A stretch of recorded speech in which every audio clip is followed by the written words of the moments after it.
Bavukanye muri Kristo bakunzi insamizi y'umuvyeyi wacu Bikira Mariya, mwebwe mwese tugira dusangire imfungurwa y'umutima y'ijambo ry'Imana.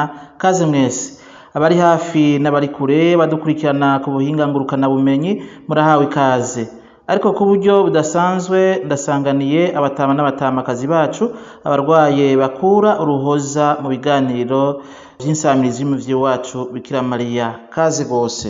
Tugire tuzirikane ijambo ry'Imana ry'uyu munsi, ku munsi wa mbere w'indwi igira 11 igihe gisanzwe umwaka utagaburika na kabiri. Ibisomwa rero vy'uyu munsi ni ibisomwa bitegekanijwe na liturujia. Igisomwa ca mbere tugisanga mw'ibaruwa rya kabiri umutumwa Pawulo yandikiye abakorenti. Aho hantu abasaba ashimitse kwakira inema y'Imana mu gihe kiroranye, mu gihe c'uyu munsi, mu buryo bokamana, mu kugumya ibanga naho hoba ibigoye, n'ikiguzi dutanga ngo turonke inema y'Imana. Izaburi yitabiriza ico gisomwa ni izaburi ya 97, aho umuririmbyi w'izaburi umusavyi w'Imana Dawudi agira ati: Umukama yaramenyesheje urukiza n'urukundo vyiwe. Inkuru nziza nayo, inkuru nziza tuyishikirizwa na Matayo ikigabane ca 5 akarongo ka 38 gushika akarongo ka 42, aho Yezu Kristo ashaka guhindura ibintu mu gushira imbere cane cane urukundo mu migenderanire kivukanyi, maze urwo rukundo rugasubira rya tegeko ry'ijisho kurindi, iryinyo kurindi. Nsubiye kubaha ikaze, dutege amatwi umukama tuyagire. Ivyo dusoma mw'ibaruwa rya kabiri umutumwa Pawulo yandikiye abakorenti. Nshuti zanje, ko dukorana n'Imana turabihanikirije ntimufishe ubusa inema mwahawe n'Imana, kuko yavuze iti: mu gihe kiroranye narakumviye, ku munsi w'ubukiriro naragufashije. Ngiki rero ca gihe kiroranye rwose, nguyu wa munsi w'ubukiriro. Nta muntu numwe dutirimutsa no mu kantu na gatoyi. Ubutumwa bwacu bwoye gukengerwa, ariko muri vyose turishimagiza twebwe mu magorwa, mu marushwa, mu maganya, mu nkoni, mu mabohero, mu migumuko, mu kurara amaso, mu kwiriga ubusa, mu bweranda, mu rukundo rutagira agahemo, mw'ijambo ry'ukuri, mu bubasha bw'Imana, mu kurwanisha no mu kwitabaza ubutungane, mu cubahiro no mu gakengerwe, mu mvugo mbi no mu mvugo nziza.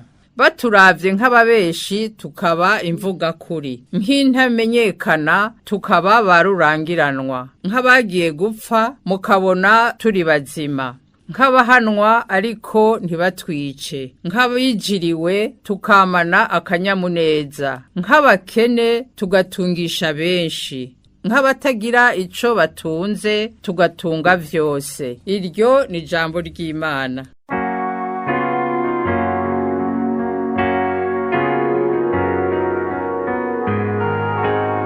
Umukama yaramenyesheje intara yuko ari wakiza. Umukama yaramenyesheje intara yuko ari wakiza. Zinira umukama akavyino gashasha, kuko yagize ivyiza vy'agatangaza. Urukiza turukesha we, ruva ku kuryo kwiwe kweranda. Umukama yaramenyesheje intara yuko ari wakiza. Umukama yaramenyesheje intara yuko ari wakiza, kandi yuko ari we ntungane. Yaributse ingene yakunze n'ingene atazohemukira inzu ya Isirayeli. Umukama yaramenyesheje intara yuko ari wakiza. Bakavantara bose bariboneye ingene Imana yacu ikiza. Wasi yuvukagera, komera amashi umukama, samiriza akanyamuneza.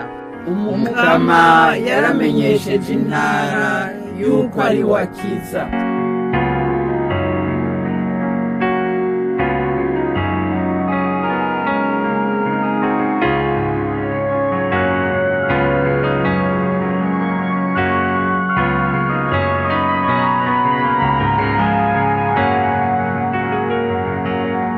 Ivyo dusoma mu nkuru nziza yanditse Matayo. Muri rya minsi Yesu yabariye abigishwa biwe n'ishengero ry'abantu ati: mwarumvise ryavuze ngo ijisho ku rindi ryinyo ku rindi. Eka jeho mbabwiye kudahangana n'umuhambazi. Nihagira ugukubita kw'itama ry'iburyo, muhereze n'irindi. Uzoshaka kukwitwarira ngo agutware ikanzu, muhebane n'igikwemo. Umuntu niyakubwira ko muca intaho y'intambwe 1000, mukwirikire mugire 2,000. Ugusavye numuhe, ukuguranye ntumwinyungushure. Twakire kandi tuzirikane iyi nkuru nziza ya Yesu Kristo.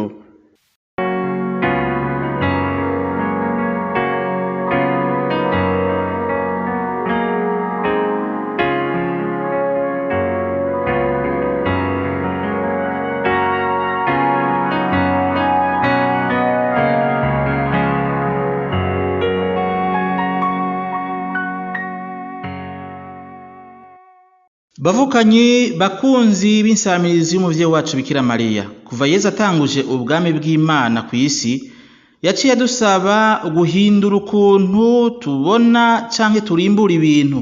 Eka mbere n'abahanuzi uciye kuri ba Isaya n'abandi, bo nyene bari barabuye ko Mesiya niyaza azotsimbataza ubwami bw'Imana maze ibintu bigahinduka.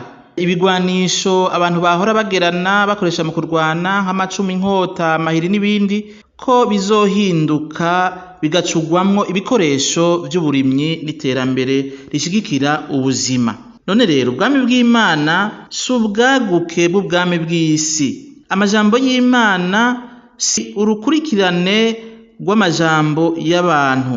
Aho hashigwa imbere murazi muri nosi yacu mu bantu kenshi bashira imbere kurongora, kurima, kwimbura, kugwiza ibintu, kwirira, kwinywera, kuvyina no gutamba, ugusubizanya no kwihorana, eka n'ibindi.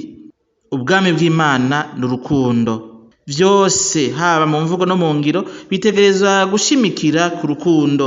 Mbere n'abategerezwa kwihora canke abashoboye kwihora mu gihe bemeye kuba abakristo, basavye kwisunga amajwi n'umudiho vy'urukundo no kugenza buhoro. Ngo ngenze buhoro yishe intambwe. Ego cane, ahantu mbere tugeze nca numva biryoshe cane. Intambwe y'urwanko, y'ubukazi, y'amacakubiri, y'ingimba yicwa no kugenza buhoro, yicwa nawe we ngenze buhoro. Isi yoyo turayizi, yirukira ibigwanisho ruhonyanganda, ngo twita mu gifaransa ngo arme de destruction massive, canke imigera n'ibigwanisho ndigitabuzima, bimwe byita mu gifaransa arme biologique. Umwe wese rero tumusabe muri kano kanya, dufata kanya umwe wese atahe muhira, canke yinjire mu biro, canke aje mwishirahamwe canke umugwi arimwo n'abandi, araba ingene vyifashe. Ntiwosanga abantu bafoye, ubwo weho nufoye. Dusabwe rero guhinduka mu mitima yacu. Mu bihe bigoye vy'abantu bashwanye bagashavuriranira, Yesu atwigishije gukoresha ubuhinga bukoreshwa na babakinyi bo mu rukino bita judo. Barya abantu ngo uwo muriko murakina umuhezamwo ubukazi no kukugirira nabi mu gihe ujanye iyakujana. Mu buzima bwa misi yose rero, iyo utarondeye guhangana n'umuntu, iyo utarondeye gusubiza cyangwa kwihora uwakugiriye nabi, niho haboneka honyene akaryo ko kuyaga bivuye ku mutima, kwiyumvira ukundi, mu kumvikana, mu kumvana, mbere bikanashigasanga mwatwenzanije, mugasubiza hamwe, mukabona ko kazoza gashoboka hagati yanyu.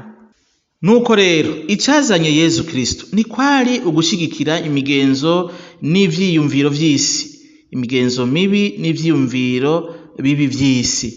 Yaje agira ati: mwarumvise, nanje ndababwiye nti. Umukristo wese rero asaba ubwa mbere na mbere gusuzuma ko yamenye, yakiriye ibi bintu Yesu avuga ati nanje ndababwiye nti. Uko niko dushobora kuba abakristu b'ukuri, kuko kenshi hari abakristo bo mw'isengero ugasanga nabahakanye mu bikorwa, mu ngingo bafata za misi yose. Ugasanga turumviriza Yezu Kristo, ariko ugasanga kandi hageze mu buzima twumviriza abatunzi, abakuru n'incabwenge ico babivugako. Itegeko ry'ijisho kurindi, ry'iryinyo kurindi, ego cane ico gihe ryarafasha ngo rikingira ubuzima bw'abantu. Ariko Yezu Kristo abona igikingira ubuzima bw'abantu, igikingira imibano n'urukundo, no kutihora, no gufashanya, no kwiyumvira icogirira neza abandi. Iyo umuntu aguhaye ikofe uradandabagirana ugata aho wari kuraraba ugasanga kuraba ahandi, ariko umuntu aguhaye irindi canke wowe nyene usubiye ugahaguruka ukaraba aho wari kuraraba ubwa mbere, niho honyene haboneka akanya ko kuraba uwundi mu maso, no kumuha akanya ko kuraba mu maso, niho mbere n'ikiganiro gishobora gusubira gutangura, mugashobora kuramukanya, mukavugana, mukayaga ivyabaye, mugashobora mbere kurufata ingingo kubandanya urugendo muri kumwe. Ni nka rwa rukino njya nkurye, niko nabihinduye mu Kirundi, kiperganye. Kuko Yezu Kristo nyene yarabivuze ati uwuheba ubuzima bwiwe ku bwanje azoburonka, nawe ushaka kubukiza azobutakaza.